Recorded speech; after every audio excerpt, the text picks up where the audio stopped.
Quiz and ഫാക്സിൻ്റെ പുതിയൊരു വീഡിയോയിലേക്ക് എല്ലാവർക്കും സ്വാഗതം.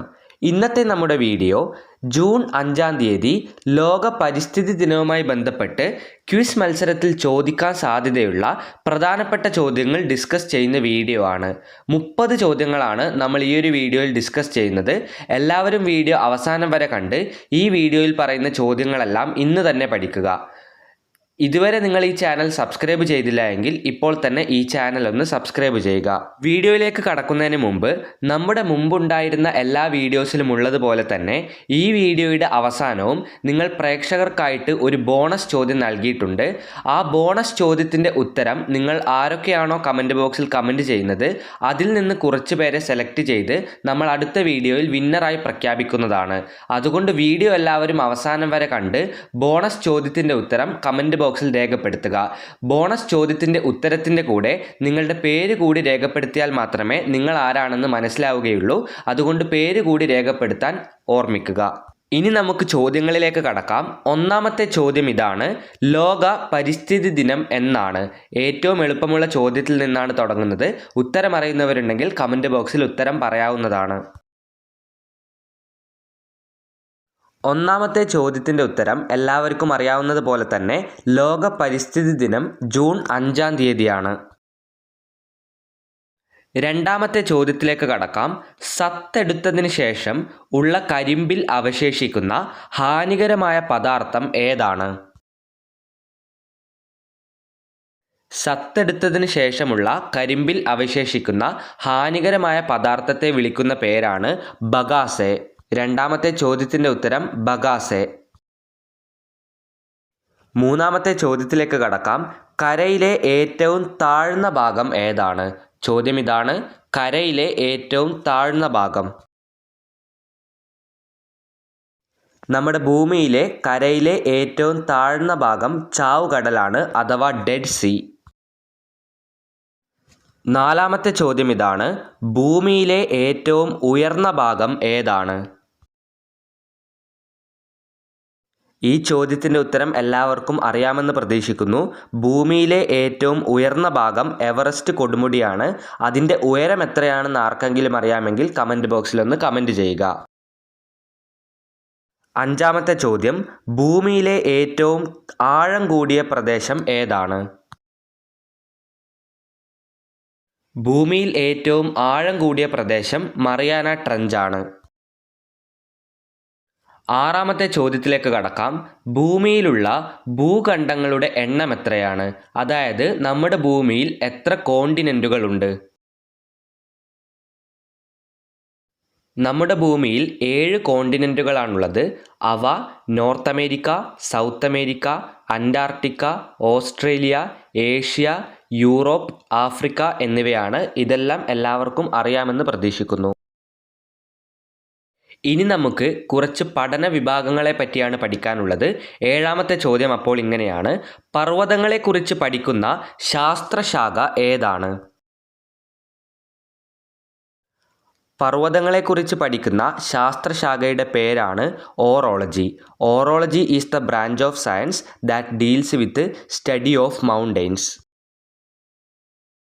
നദികളെക്കുറിച്ച് പഠിക്കുന്ന ശാസ്ത്രശാഖയുടെ പേരെന്താണ്? ഇതാണ് എട്ടാമത്തെ ചോദ്യം. റിവറിനെ പറ്റി പഠിക്കുന്ന ബ്രാഞ്ച് ഓഫ് സയൻസ് ഏതാണ്? പോട്ടമോളജി എന്നാണ് റിവർ അഥവാ നദികളെക്കുറിച്ച് പഠിക്കുന്ന ശാസ്ത്രശാഖയുടെ പേര്. എട്ടാമത്തെ ചോദ്യത്തിൻ്റെ ഉത്തരം പോട്ടമോളജി. ഒൻപതാമത്തെ ചോദ്യം ഇതാണ്: ഭൂമിയുടെ ഉപരിതലത്തിൽ കാണുന്ന സംയുക്ത പദാർത്ഥങ്ങളെക്കുറിച്ച് പഠിക്കുന്ന ശാസ്ത്രശാഖ ഏതാണ്? ഭൂമിയുടെ ഉപരിതലത്തിൽ കാണുന്ന സംയുക്ത പദാർത്ഥങ്ങളെ നമ്മൾ പറയുന്ന പേരാണ് മിനറൽസ്. ഇതിനെക്കുറിച്ച് പഠിക്കുന്ന ശാസ്ത്രശാഖ ഏതാണ്? മിനറൽസിനെ പറ്റി പഠിക്കുന്ന ശാസ്ത്രശാഖയുടെ പേരാണ് ജിയോളജി. വീഡിയോയിലെ 10ാമത്തെ ചോദ്യത്തിലേക്ക് കടക്കാം. അതിനു മുമ്പ് ഈ വീഡിയോ ഇതുവരെ ലൈക്ക് ചെയ്തില്ല എങ്കിൽ ഒന്ന് ലൈക്ക് ചെയ്യുക. ചോദ്യത്തിലേക്ക് കടക്കാം. ഭൂപട നിർമ്മാണത്തെക്കുറിച്ച് പഠിക്കുന്ന ശാസ്ത്രശാഖ ഏതാണ്? ഭൂപടം എന്ന് വെച്ചാൽ മാപ്പാണ്. മാപ്പ് നിർമ്മിക്കുന്നതിനെ പറ്റിയുള്ള പഠിക്കുന്ന ശാസ്ത്രശാഖ ഏതാണ്? കാർട്ടോഗ്രഫി എന്നാണ് ആ ശാസ്ത്രശാഖ അറിയപ്പെടുന്നത്. ഭൂപട നിർമ്മാണത്തെക്കുറിച്ച് പഠിക്കുന്ന ശാസ്ത്രശാഖയുടെ പേര് കാർട്ടോഗ്രഫി. 11ാമത്തെ ചോദ്യം, തിരമാലകളെയും വേലിയേറ്റങ്ങളെയും സമുദ്രജല പ്രവാഹങ്ങളെയും കുറിച്ച് പഠിക്കുന്ന ശാസ്ത്രശാഖ ഏതാണ്? ഓഷ്യാനോഗ്രഫി എന്നാണ് ആ ശാസ്ത്രശാഖയുടെ പേര്. 11ാമത്തെ ചോദ്യത്തിൻ്റെ ഉത്തരം ഓഷ്യാനോഗ്രഫി. 12ാമത്തെ ചോദ്യം, ഭൂകമ്പങ്ങളെയും അതിനോടനുബന്ധിച്ച പ്രതിഭാസങ്ങളെയും കുറിച്ച് പഠിക്കുന്ന ശാസ്ത്രശാഖ ഏതാണ്? ഇത് എളുപ്പമുള്ളൊരു ചോദ്യമാണ്. 12ാമത്തെ ചോദ്യത്തിൻ്റെ ഉത്തരം സീസ്മോളജി. 13ാമത്തെ ചോദ്യം, ഭൂമിയുടെ ഉള്ളറയെ എത്രയായി തരംതിരിച്ചിരിക്കുന്നു? അതായത് ഭൂമിയുടെ ഇൻറ്റീരിയറിനെ എത്രയായാണ് ഡിവൈഡ് ചെയ്തിരിക്കുന്നത്? 13ാമത്തെ ചോദ്യത്തിൻ്റെ ഉത്തരം 3.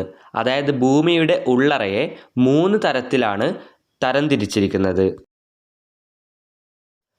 14ാമത്തെ ചോദ്യം, ഭൂമിയുടെ 3 തരം ഉള്ളടക്കങ്ങൾ അറിയപ്പെടുന്ന പേര് എന്താണ്? അതായത് നമ്മൾ നേരത്തെ പറഞ്ഞു ഭൂമിയുടെ ഉള്ളറയെ 3 തരത്തിലാണ് തരംതിരിച്ചിരിക്കുന്നത്. അതേതൊക്കെയാണ് എന്നാണ് ഈ ചോദ്യത്തിൽ ചോദിച്ചിരിക്കുന്നത്. ഭൂമിയുടെ ഉള്ളറയെ 3 തരത്തിലാണ് തരംതിരിച്ചിരിക്കുന്നത്. അകക്കാമ്പ്, മാൻഡിൽ, ഭൂവൽക്കം. ഇത് 3 ഇതിൻ്റെ ഇംഗ്ലീഷിൽ പറയുന്നത് കോർ, മാൻഡിൽ, ക്രസ്റ്റ് എന്നാണ്. 15ാമത്തെ ചോദ്യം ഇതാണ്, ഭൂമിയുടെ അകക്കാമ്പ് നിർമ്മിതമായിട്ടുള്ളത് എന്തുകൊണ്ടാണ്? അതായത് നമ്മുടെ എർത്തിൻ്റെ കോറിൽ അടങ്ങിയിരിക്കുന്ന സബ്സ്റ്റൻസ് ഏതൊക്കെയാണ് എന്നാണ് ചോദിച്ചിരിക്കുന്നത്. നിക്കലും ഇരുമ്പുമാണ് നമ്മുടെ എർത്തിൻ്റെ കോറിൽ അടങ്ങിയിരിക്കുന്ന പ്രധാനപ്പെട്ട സബ്സ്റ്റൻസ്. നിക്കൽ ആൻഡ് അയൺ ആണ് 15ാമത്തെ ചോദ്യത്തിൻ്റെ ഉത്തരം. 16ാമത്തെ ചോദ്യത്തിലേക്ക് കടക്കാം. ഭൂമിയെ 2 തുല്യ ഭാഗങ്ങളായി വിഭജിക്കുന്ന രേഖയുടെ പേരെന്താണ്? ഭൂമിയെ 2 തുല്യ ഭാഗങ്ങളായി വിഭജിക്കുന്ന രേഖയുടെ പേരാണ് ഭൂമധ്യരേഖ. ഇതിൻ്റെ ഇംഗ്ലീഷ് ഇക്വേറ്റർ എന്നാണ്. 16ാമത്തെ ചോദ്യത്തിൻ്റെ ഉത്തരം ഇക്വേറ്റർ. 17ാമത്തെ ചോദ്യം, 0 ഡിഗ്രി അക്ഷാംശ രേഖ ഏതാണ്? അതായത് 0 ഡിഗ്രി ലാറ്റിറ്റ്യൂഡ് ഏതാണ് എന്നാണ് ചോദിച്ചിരിക്കുന്നത്. 0 ഡിഗ്രി അക്ഷാംശ രേഖ അഥവാ 0 ഡിഗ്രി ലാറ്റിറ്റ്യൂഡ് എന്ന് പറയുന്നത് നമ്മൾ നേരത്തെ പറഞ്ഞ ഭൂമധ്യരേഖ അഥവാ ഇക്വേറ്റർ തന്നെയാണ്. വീഡിയോയിലെ 18ാമത്തെ ചോദ്യം, ഭൂമിയുടെ നിഴൽ ചന്ദ്രനിൽ പതിക്കുമ്പോൾ ഉണ്ടാകുന്ന ഗ്രഹണത്തിൻ്റെ പേരെന്താണ്? എളുപ്പമുള്ള ചോദ്യമാണ്. അറിയുന്നവരെല്ലാം കമൻറ്റ് ബോക്സിൽ ഉത്തരം പറയുക. ഭൂമിയുടെ നിഴൽ ചന്ദ്രനിൽ പതിക്കുമ്പോൾ ഉണ്ടാവുന്ന ഗ്രഹണത്തിൻ്റെ പേരാണ് ചന്ദ്രഗ്രഹണം. 19ാമത്തെ ചോദ്യത്തിലേക്ക് കടക്കാം. ലോക പർവ്വത ദിനം എന്നാണ്? പർവ്വതം എന്ന് പറഞ്ഞതുകൊണ്ട് പറയുകയാണ്. പർവ്വതങ്ങളെക്കുറിച്ച് പഠിക്കുന്ന പഠനശാഖയുടെ പേരാണ് ഓറോളജി. അതാരും മറന്നിട്ടില്ല എന്ന് പ്രതീക്ഷിക്കുന്നു. ഡിസംബർ 11-ാം തീയതിയാണ് ലോക പർവ്വത ദിനം. 19ാമത്തെ ചോദ്യത്തിൻ്റെ ഉത്തരം ഡിസംബർ 11. 20ാമത്തെ ചോദ്യത്തിലേക്ക് കടക്കാം. എവറസ്റ്റ് ആദ്യമായി കീഴടക്കിയത് ആരൊക്കെയാണ്? എപ്പോഴാണ് ഇവർ എവറസ്റ്റ് കീഴടക്കിയത്? എവറസ്റ്റ് ആദ്യമായി കീഴടക്കിയവരുടെ പേരാണ് Edmund Hillary, Tenzing Norgay. 1953 May 29-ാം തീയതിയാണ് ഇവർ എവറസ്റ്റ് കീഴടക്കിയത്. 21ാമത്തെ ചോദ്യം, നേപ്പാളിൽ എവറസ്റ്റിനെ വിളിക്കുന്ന പേരെന്താണ്? 21ാമത്തെ ചോദ്യം ഇതാണ്, നേപ്പാളിൽ എവറസ്റ്റിനെ വിളിക്കുന്ന പേര്.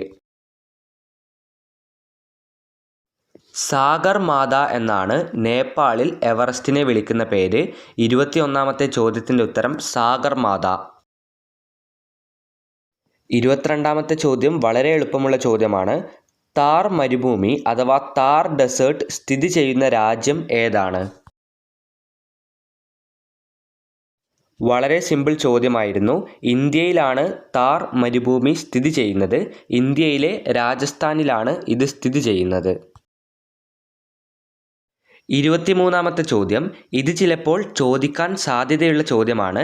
ഇല്ലെങ്കിലും നിങ്ങൾ അറിഞ്ഞിരിക്കുക, കറണ്ട് അഫയേഴ്സിൽ ചോദിക്കാൻ സാധ്യതയുണ്ട്. ഇന്ത്യയും പാകിസ്ഥാനും തമ്മിൽ അതിർത്തി തിരിക്കുന്ന രേഖയുടെ പേരെന്താണ്? ഇന്ത്യയും പാകിസ്ഥാനും തമ്മിൽ അതിർത്തി തിരിക്കുന്ന രേഖയുടെ പേരാണ് റാഡ്ക്ലിഫ് ലൈൻ. 23-ാമത്തെ ചോദ്യത്തിൻ്റെ ഉത്തരം റാഡ്ക്ലിഫ് ലൈൻ. 24-ാമത്തെ ചോദ്യം, കരഭാഗങ്ങളിലേക്ക് ഉന്തി നിൽക്കുന്ന വിശാലമായ സമുദ്രഭാഗം അറിയപ്പെടുന്നത് എന്ത് പേരിലാണ്? കരഭാഗങ്ങളിലേക്ക് ഉന്തി നിൽക്കുന്ന സമുദ്രഭാഗത്തെ വിളിക്കുന്ന പേരാണ് ഉൾക്കടൽ. ഇതിനുദാഹരണമാണ് ബംഗാൾ ഉൾക്കടൽ. വീഡിയോയിലെ 25-ാമത്തെ ചോദ്യത്തിലേക്ക് കടക്കാം. അതിനു മുമ്പ് ഈ ചാനൽ ഇതുവരെ സബ്സ്ക്രൈബ് ചെയ്തില്ല എങ്കിൽ ഇപ്പോൾ തന്നെ ഒന്ന് സബ്സ്ക്രൈബ് ചെയ്യുക. ചോദ്യം ഇതാണ്, ഏറ്റവും കൂടുതൽ കടൽത്തീരമുള്ള ഇന്ത്യയിലെ സംസ്ഥാനം ഏതാണ്? 25-ാമത്തെ ചോദ്യത്തിൻ്റെ ഉത്തരം ഗുജറാത്ത്. അതായത് ഏറ്റവും കൂടുതൽ കടൽത്തീരമുള്ള, അതായത് ഏറ്റവും കൂടുതൽ കോസ്റ്റ് ലൈനുള്ള ഇന്ത്യയിലെ സംസ്ഥാനമാണ് ഗുജറാത്ത്. 26-ാമത്തെ ചോദ്യം, സൂര്യനിൽ നിന്ന് ഭൂമിയിലേക്ക് വരുന്ന അൾട്രാ വയലറ്റ് കിരണങ്ങളെ തടഞ്ഞു നിർത്തുന്ന നേർത്ത പാളിയുടെ പേരെന്താണ്? എളുപ്പമുള്ള ചോദ്യമാണിത്. ഓസോൺ ലെയർ ആണ് ഈ ചോദ്യത്തിൻ്റെ ഉത്തരം. 26-ാമത്തെ ചോദ്യത്തിൻ്റെ ഉത്തരം ഓസോൺ ലെയർ. 27-ാമത്തെ ചോദ്യത്തിലേക്ക് കടക്കാം. പ്രൊജക്റ്റ് ടൈഗർ നിലവിൽ വന്ന വർഷം ഏതാണ്? പ്രൊജക്റ്റ് ടൈഗർ നിലവിൽ വന്ന വർഷം 1973-ലാണ് പ്രൊജക്റ്റ് ടൈഗർ നിലവിൽ വന്നത്. അടുത്ത ചോദ്യത്തിലേക്ക് കടക്കുന്നതിന് മുമ്പ് നമ്മുടെ വാട്സപ്പ് ഗ്രൂപ്പിനെ പറ്റി പറയുവാനുണ്ട്. നമ്മുടെ വാട്സപ്പ് ഗ്രൂപ്പിൻ്റെ ലിങ്കുകൾ താഴെ ഡിസ്ക്രിപ്ഷൻ ബോക്സിൽ നൽകിയിട്ടുണ്ട്. ഇതിലേതെങ്കിലും ഒരു ഗ്രൂപ്പിൽ നിങ്ങൾ ജോയിൻ ചെയ്യുകയാണെങ്കിൽ നമ്മൾ അപ്ലോഡ് ചെയ്യുന്ന എല്ലാ ക്വിസ് വീഡിയോസിൻ്റെയും PDF നിങ്ങൾക്ക് ലഭിക്കുന്നതാണ്. അതായത് ഈ ചോദ്യങ്ങളും ഉത്തരങ്ങളും നിങ്ങൾക്ക് PDF രൂപത്തിൽ ലഭിക്കുന്നതാണ്. അതിനായി നിങ്ങൾ നമ്മുടെ വാട്സപ്പ് ഗ്രൂപ്പിൽ ജോയിൻ ചെയ്യുക. ലിങ്ക് താഴെ ഡിസ്ക്രിപ്ഷൻ ബോക്സിൽ നൽകിയിട്ടുണ്ട്. ഇതുകൂടാതെ ഇടയ്ക്കിടയ്ക്ക് നമ്മൾ ഗൂഗിൾ ഫോമിലൂടെ പ്രാക്ടീസ് ക്വിസുകളും കണ്ടക്ട് ചെയ്യുന്നതാണ്. ഇതിനെല്ലാം വേണ്ടി നമ്മുടെ വാട്സപ്പ് ഗ്രൂപ്പിൽ ജോയിൻ ചെയ്യുക. ലിങ്ക് നേരത്തെ പറഞ്ഞതുപോലെ ഡിസ്ക്രിപ്ഷൻ ബോക്സിൽ നൽകിയിട്ടുണ്ട്. 8-ാമത്തേത് ഇമ്പോർട്ടൻ്റ് ആയ നിങ്ങൾ അറിഞ്ഞിരിക്കേണ്ട ഒരു ചോദ്യമാണ്. നമ്മൾ കുടിക്കുന്നതിനും ആഹാരം പാകം ചെയ്യുന്നതിനും ഉപയോഗിക്കുന്ന ശുദ്ധജലത്തിൻ്റെ പേരെന്താണ്? അതിനൊരു പേരുണ്ട്. അറിയുന്നവരുണ്ടെങ്കിൽ കമൻറ്റ് ചെയ്യുക. ഇനി നമുക്ക് ഉത്തരം നോക്കാം. നമ്മൾ കുടിക്കുന്നതിനും അതേപോലെ ഭക്ഷണം പാകം ചെയ്യുന്നതിനും ഉപയോഗിക്കുന്ന ശുദ്ധജലത്തിൻ്റെ പേരാണ് പോർട്ടബിൾ വാട്ടർ. വീഡിയോയിലെ 29-ാമത്തെ ചോദ്യത്തിലേക്ക് കടക്കാം. കേരളത്തിലെ നദികളുടെ എണ്ണം എത്രയാണ്? ഉത്തരം എല്ലാവർക്കും അറിയാമെന്ന് പ്രതീക്ഷിക്കുന്നു. എളുപ്പമുള്ള ചോദ്യമാണ്. കേരളത്തിലെ നദികളുടെ എണ്ണം 44. കേരളത്തിൽ 44 നദികളാണുള്ളത്. ഇനി നമുക്ക് ഈ വീഡിയോയിലെ ബോണസ് ചോദ്യത്തിലേക്ക് കടക്കാം. ബോണസ് ചോദ്യം എന്താണെന്ന് അറിയാത്തവരുണ്ടെങ്കിൽ ശ്രദ്ധിക്കുക. നമ്മുടെ വീഡിയോയുടെ അവസാനം നിങ്ങൾക്കായിട്ട് ഒരു ചോദ്യം നൽകുന്നതാണ്. അതാണ് ബോണസ് ക്വസ്റ്റ്യൻ.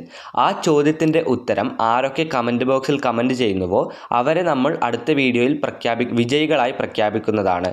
അതായത് ആദ്യം കമൻറ്റ് ചെയ്യുന്നവരെയും കൂടാതെ കുറച്ച് പേരെയും സെലക്ട് ചെയ്താണ് നമ്മൾ ഇതിലെ വിജയികളെ തിരഞ്ഞെടുക്കുന്നത്.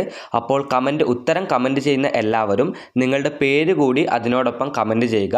എന്നാൽ മാത്രമേ നിങ്ങൾ ആരാണെന്ന് നമ്മൾക്ക് മനസ്സിലാവുകയുള്ളൂ. അപ്പോൾ ഇന്നത്തെ വീഡിയോയിലെ ബോണസ് ക്വസ്റ്റ്യൻ്റെ വിന്നേഴ്സിനെ നമ്മൾ അടുത്ത പരിസ്ഥിതി ദിന ക്വിസിൻ്റെ വീഡിയോയിലായിരിക്കും പ്രഖ്യാപിക്കുക. അപ്പോൾ ഇന്നത്തെ ബോണസ് ക്വസ്റ്റ്യൻ ഇതാണ്.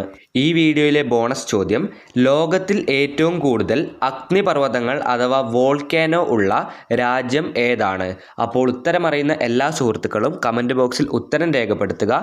ഉത്തരത്തിൻ്റെ കൂടെ നിങ്ങളുടെ പേര് കൂടി രേഖപ്പെടുത്താൻ മറക്കരുത്. അപ്പോൾ ഈ വീഡിയോ അവസാനം വരെ കണ്ട എല്ലാവർക്കും നന്ദി, നമസ്കാരം. ഇതുപോലെയുള്ള വീഡിയോകൾക്കായി ചാനൽ ഇപ്പോൾ തന്നെ സബ്സ്ക്രൈബ് ചെയ്യുക.